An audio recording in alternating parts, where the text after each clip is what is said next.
தர்பூசணியின் சில்விசங்கள் முக்கிய குறிப்பு ஆதாரங்களுடன். இதுல பாத்தீங்கன்னா ஒரு பொண்ணுக்கு நம்ம தலைவன் வந்து மெசேஜ் பண்ணிருக்க. அப்படி அதுல யாரு மெசேஜ் பண்ணிருக்காங்கன்னா இவர் தான் பண்ணிருக்காரு.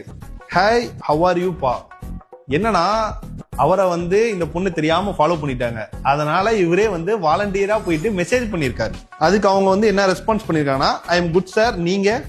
ஐ எம் குட் பா, என் ஐடி எல்லாம் ஃபாலோ பண்ண மாட்டீங்களா அப்படின்னு சொல்லி கேட்டதுக்கு நம்ம ஆளு வாய்ஸ் மெசேஜ் பண்ணிருக்க. அப்படி சாரிப்பா, தப்பா எடுத்துக்கிறாதீங்க. 7500 மெம்பர்ஸ் எல்லாம் ஃபாலோ பண்ண முடியும். நான் ஆல்ரெடி 7500 பேரை ஃபாலோ பண்ணனால புதுசா எந்த ஐடி ஃபாலோ பண்ண முடியல. இப்ப ஒரு சில தேவையில்லாததை அன்ஃபாலோ பண்ணிட்டு நான் உங்களை ஃபாலோ பண்றேன். உங்களை ஃபாலோ பண்ணதுனால உங்க ஃபேஸ், உங்க ஐடி, போட்டோ எதுவும் பார்த்தது இல்லடா. உங்க போட்டோ இருந்தா போட்டு விடுங்க. உங்க ரீல்ஸ் ஏதாவது இருந்தா கூட இந்த இதுல மெசேஜ்ல சென்ட் பண்ணுங்கப்பா.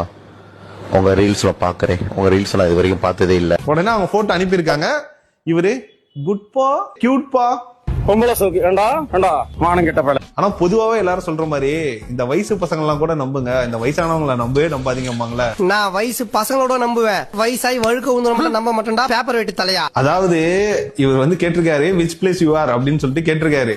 கேட்டதுக்கு அந்த பொண்ணு மைசூர்னு சொல்லியிருக்கு. நான் வந்து சொந்த ஊர் மதுரைப்பா, அடிக்கடி சென்னை போவேன் இன்டர்வியூக்கு. பட் நீங்க இருக்கிறது மைசூர், ரொம்ப லாங். எப்படி நம்ம ரீல்ஸ் எடுக்கிறது?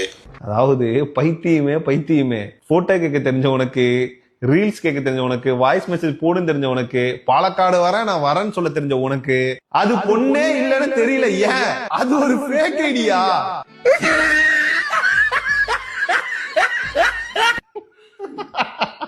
கேங்ஸ்டர் ஒருத்தர் ப்ரூஃப் அனுப்புனாருல்ல, அவருதான் ஒரு ஃபேக் ஐடியை வச்சு சும்மா வந்து மெசேஜ் பண்ணிக்கிறாரு. அந்த ஃபேக் ஐடிக்கே போயிட்டு நம்மளால வலின்னு வலிஞ்சிருக்காரு.